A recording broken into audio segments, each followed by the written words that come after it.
last up we have, do you go by Cindy or Sophia? Cindy's good. Yeah. Dr. Cindy Daley from the College of Agriculture at Cal State Chico, and she's been there for the last 18 years. She's the director of the Organic Dairy Education and Research Program, which provides hands-on learning in organic pasture-based livestock production.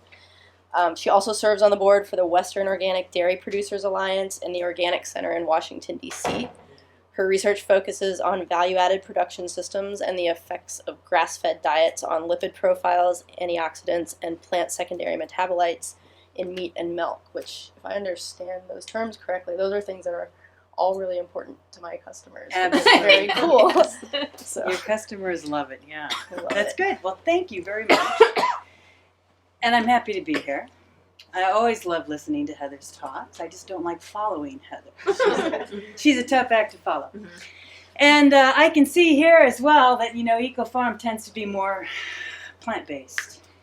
Folks, Heather and I are going to go out and get the protesters in. Yeah, so we said more. at least we could have some protesters. Just to get a few more people to attend. They're all over in the Central Valley. They are. My talk is really going to focus more on the animal health component of organic dairy production. And we've been shipping organic milk really since 2007, roughly 2007. And our primary product, of course, is students. We educate a lot of students. We hire 10, 12 students at a time, and then we've got multiple classes that come through our program on a regular basis. But we do fit in quite a bit of applied research along the way. And with respect to our program in herd health and most organic dairy programs, it's really about prevention. We don't have the fancy tools, conventional agriculture has. We want to prevent that from happening because we often look at those tools as Band-Aids. They're an indication that your program is broken somewhere along the line. Your management chain is broken. So in an organic system, we try to design it so that we don't have those breaks in the program. So prevention is really, really key. And so how do you prevent herd health breaks, or how do you prevent that? Well, you look at it more from a holistic perspective, and we always talk about organics as a systems-based approach. It is. And so I found that I was really unprepared to manage an organic dairy. With my animal science degree, I've got 4 degrees in animal science, and I felt unprepared. You should have went to town. I should have. I know. We could have had so much more fun. I had to learn a lot about soils, and so, I've been sticking pretty close to Heather here. She's really quite knowledgeable, as you know. Grazing systems, I've been grazing cattle all my life, but not really in a way that was really beneficial to the system. And looking at the nutritional programs, of course, I've had tons of courses in nutrition, but really trying to get the best nutrition out of the pasture is because we have balanced soils. And if you don't have the foundation, you don't have the right grazing system or the pasture management, and you certainly can't feed the cows correctly. And then vaccination programs, low stress handling, all of those components are essential if we're going to try and create a holistic organic production system. They're all interconnected, and it gets to be kind of interesting. I travel a lot, I travel a lot. And there's not a lot of redeeming qualities in this system. I mean, you take a look at that, and there's some real significant problems here. We've got a lot of broken parts in this holistic system. Name a few. There's no grass. Overgrazed. What else? Is there any soil management here? Oh, yeah. No, we're beating this soil.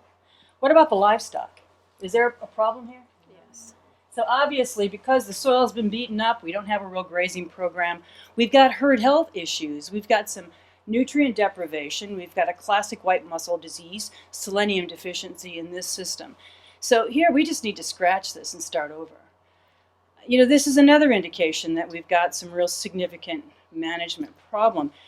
Somebody really failed this animal. This animal has got a crisis going on, but it's not its fault. It's the management. Management is at fault here.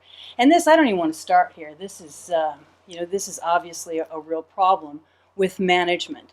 And that's something that we really need to begin instructing and telling and teaching at the university level, is that we really need to be working from a holistic perspective. Jerry Spear, I really enjoy this particular article because what he does is he draws attention to the importance of nutrition and the effect of nutrition on herd health. We haven't, at this point in time, got a full system research program going. I loved the sessions this morning. This is the first time I've really heard a lot at the university level about having teams of researchers come together and study a particular system. And who is the second speaker this morning? Doug. Doug was brilliant. What he said was that we need to go out and study some of these successful organic systems. And that's precisely what we need to do. You know, the era of reductionist science really needs to be over because we haven't really served anyone in that process. I'm thinking about people like Christine Nichols, who really was the one who first discovered, glomalin, and she did it at Gabe Brown's farm. Because he's a successful organic, well, he's not organic certified, but he could be. But, that was a case where we have researchers come in and look at those kinds of systems. Well, that's what we need to be doing more of. Jerry looked at the effect of vitamins and minerals in these diets on these herds, and he demonstrated that, you change the diet, go into a higher forage intake, and you can reduce the incidence of mastitis. You can reduce the incidence of retained placentas, decrease lameness in these herds by switching the diet, going from, basically a TMR to a more of a forage intake. And we could definitely do that if we did a better job with our TMR, but by going to a forage intake, we've changed that quite a bit. That approach really hit me, and we started looking specifically at the effect of ration on animal performance, and we started looking at it in terms of nutrient density in meat and milk. And we did a review of this, and we published it in the Nutrition Journal of all the data that we knew currently on grass finishing livestock versus grain finishing livestock. I grew up in the Midwest, so my family's been feeding cattle grain for a couple of generations now. So seeing that data out of North Carolina, I thought was very instructive. So we did some of our own research looking at loini mussels, and we looked at the effect of grain feeding versus grass feeding and what effect that has on the animal. Well, we're seeing huge differences in omega-3. So a forage diet, as Heather was talking about, is going to be high in the precursors for omega-3. And so we're going to see a higher incidence of omega-3. We really don't change the omega-6 level that significantly in the meat. But we certainly do with the omega-3. And so it does skew the ratio. So we get to a more of a 1-to-1 rather than a 1-to-4 or 1-to-6 in a grain-fed situation. And then, of course, we've got the effect of other really potent antioxidants like conjugated linoleic acid. And so we're seeing the effective diet on the animal themselves is really putting a lot more nutrition into the animal products. So then we took that into some dairy, looking at milk and understanding the effect of a forage-only diet there. And so in this study, we did 0% dry matter intake off of grass. Here we're 30% dry matter intake off of pasture forages, 70%, and then roughly a little over 90%. And you can see what happens to beta carotene, obviously the precursor to vitamin A, 2.5 times more. And I just love this data because it's a sensitivity analysis, and it's a beautiful thing. I salivate over this all the time. Every time I bring it up, I just sit back and say, wow. And what's best is that, that's the milk. What about the cow? So, it's coming through in these animals as well. So for every 100 nanograms per mil increase in vitamin A in the cow, we have a 60% reduction in the risk of early lactation clinical mastitis. And for those of us in the dairy business, mastitis is really our number one. That's the thing that we really need. And we don't really have a lot of clinical mastitis at the school. We have high somatic cells, so we have those cows that are always, that could, we may have 1 or 2 because we milk 90 cows, so we don't have a huge herd. But this is great, because this is what this is showing, is that by changing to a forage-only diet, we can actually elevate the health of the animals themselves, which means that the product coming from those animals is significantly healthier as well. We looked at vitamin E. Vitamin E gave us the same sensitivity analysis here at every step of our study as well. And every microgram increase in alpha tocopherol to the cow means 20% fewer retained placentas. And that means we're going to get these cows bred back. They stay in the herd longer. And I don't know if you've looked at any of that data that compares the organic and conventional. I know we want to try and get away from that, but we're seeing that the organic herds are healthier. Cows stay in the herd longer.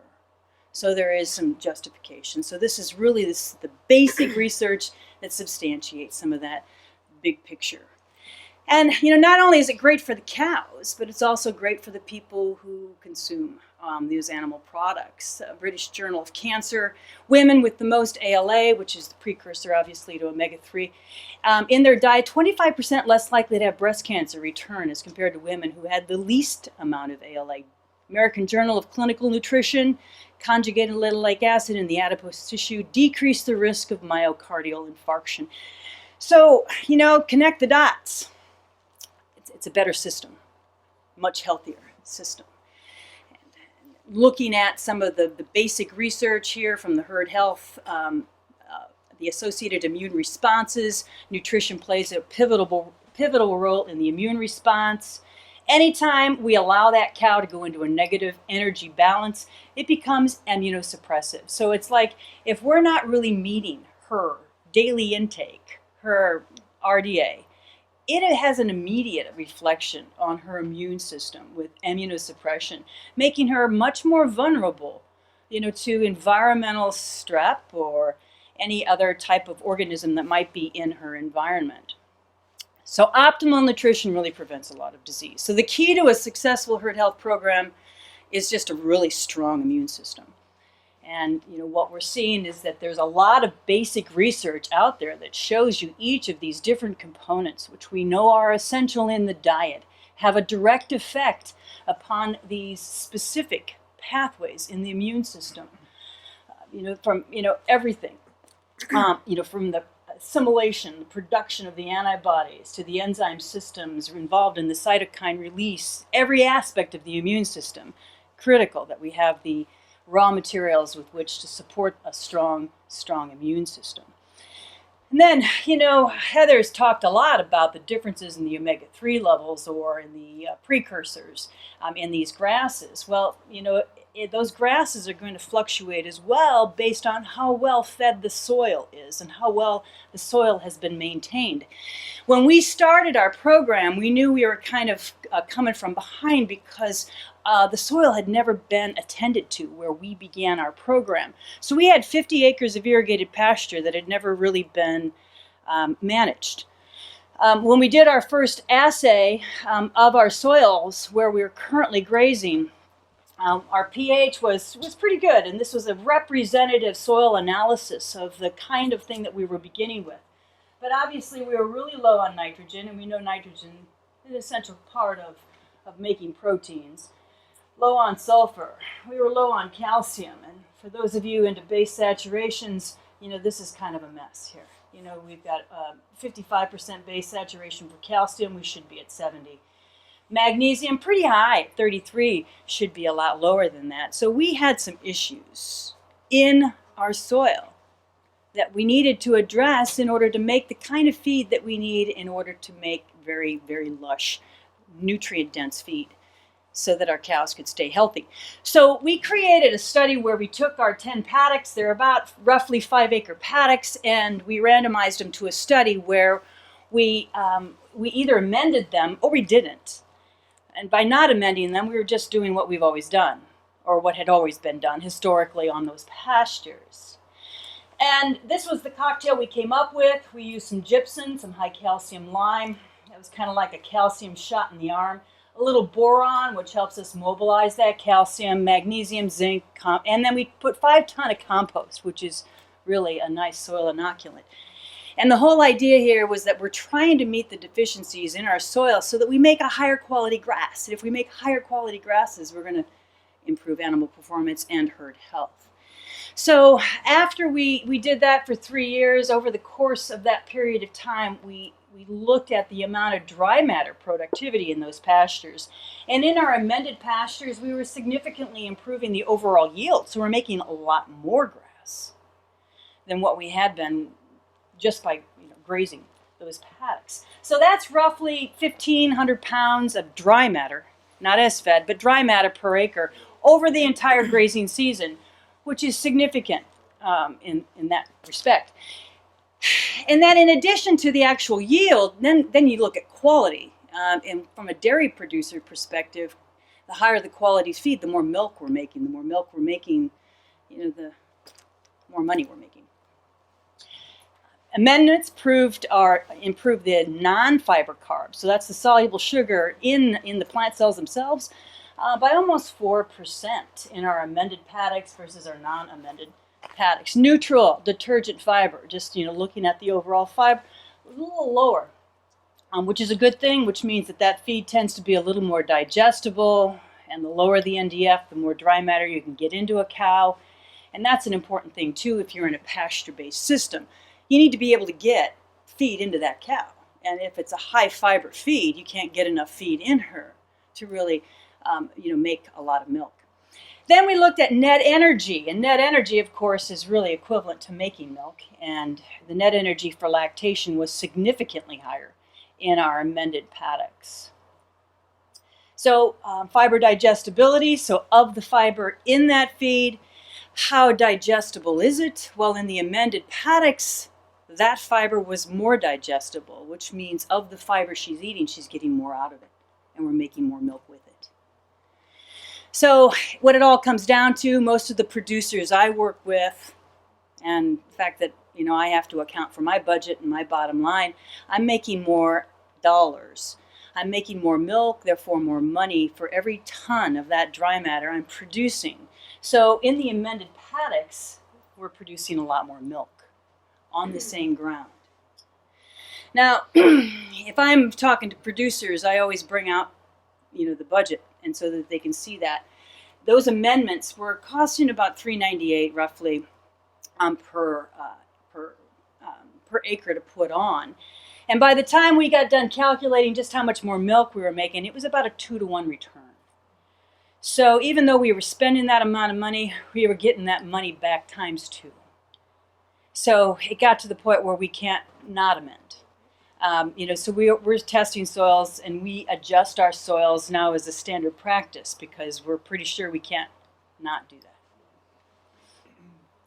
And the other aspect of this that, is really, I just love learning, and I come to these kinds of conferences so I can continue to kind of develop my breath. But, managing this soil, it's not just about the deficiencies, but it's also the excesses as well. And they talked about that this morning.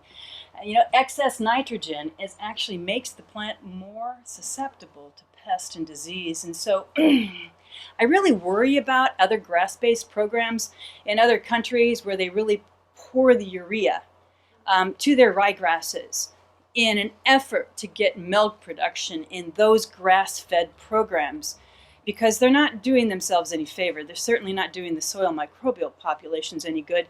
I mean, they're actually making their plants more susceptible to disease, and they're driving up the soluble nitrogen in the cow herself. And when that happens, she's more susceptible to disease, because what we're doing is we're converting that excess nitrogen into ammonia. That's going through her blood into her milk, which isn't good for you. And it's really bad for her.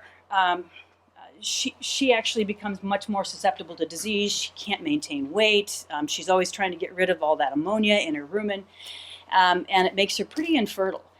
So we really have to be very cognizant of the systems that we're working with, and realize that more is not better when it comes to a fertilization program, and that's where a compost tends to be a little more reasonable. So ultimately, it is trying to balance all of these components. And right now, a lot of producers, we have to kind of connect the dots between a lot of basic research, a lot of reductionist science in order to really kind of put this picture together. And that's why I think it'd be much better if we had a different approach, create the system that we want to study and then bring in the agronomist, the veterinarian, the animal scientist, the plant pathologist, the soil microbiologist. Really get everybody working together as a team to really study that system to figure out what's going to be best for producers into the future. So with that, I think I'm going to just call it good and we can talk about some questions. I've got a few more slides, but I think it's a lot more fun to talk and ask questions to the entire panel. So how about it? Any questions for me? Any questions for Heather? Right. At this point, no more gypsum, no more mined lime, because we really our base saturation is running about 68% now. So we've really, in my opinion, we've corrected most of that. But we continue to add compost at 5 ton. So we always do the soil inoculants and that type of thing. So we continue with the compost. Now we usually go out with 5 ton, and we usually and we spread it, and we tend to kind of go out in the spring. Our nutrient management specialist is here, so I don't want to jump all over that. But, in terms of calcium, that type of thing, how are you guys applying your calcium? Well, one of the things I didn't really get to was fertility management on organic dairy farms, which I think people commonly think is A-okay because they've got all this manure, What could they possibly be missing? And I think, Cindy showed you something that a lot of dairy farmers aren't really looking at, especially newly transitioned dairy farms, or actually not even newly transitioned dairy farms, but dairy farms that I find have been in the game about 5 to 7 years, with that they've kind of rode out this manure fertility that they've had for that 5 to 7 years, and now they're finding sort of significant depletion in their systems, and so they're having to go back and really think about what to do this. So what Cindy's saying right now is we're sort of in optimum for all these nutrients that we've added, and so now we're just sort of watching and maintaining. Right. And it's cheaper now, right? Much less expensive. Started at $300 an acre, and now you're half maybe or something like that. So the hard thing that I'm dealing with and other people are dealing with right now is our organic dairy farms, at least in the Northeast, a lot of them are struggling from a viability perspective because their herd health is pretty good, but the productivity of their land has declined significantly because of fertility issues, and there's not enough manure on their farms to sort of build their base up again. They've kind of driven themselves down where they shouldn't be. So now we're at this point of kind of conducting these studies that aren't like new and innovative, but it's essentially doing what Cindy did, where we're going out to farms and saying, if you invest this is what you get in return. Is the return on investment good enough for you to invest in your land? And I skipped over that part because I knew Cindy was going to talk about it, but that's exactly what we're doing now for so many of these farms that are gasping at the cost, but they're producing nothing off of these fields. Right. And so they're buying feed, they're buying grain, and a lot of them are headed out of business. Right. So, and we calculating the differential there. In order for me to replace that extra 1,400 pounds of dry matter that I'm making because I corrected my soils, that's a 17 cent per dry matter correction, and I can produce those grasses at 8, and so that's huge. And so until we actually start looking at these systems and are able not only to do this science, but also put the numbers to it, a lot of these producers aren't going to buy it, and we're not going to really get the buy-in and the participation and get the paradigm to shift, because that's what the game we're in.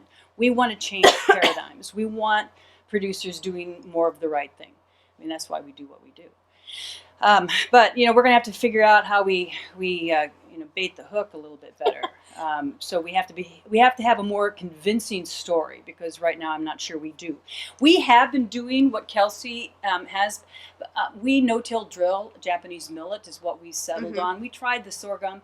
But I don't think that that works as well. I think that there's some kind of an interaction there. I can't get the sand. I can't get the germination. Yeah, we've on never it. seen it happen. So we no-till in the Japanese millet, and that's been going great because we're getting that highly digestible feed, and the animals are maintaining milk production over the summer slump. And we do get a pretty serious, significant slump because whatever forages we had there in 110 degrees, they lose all of their value.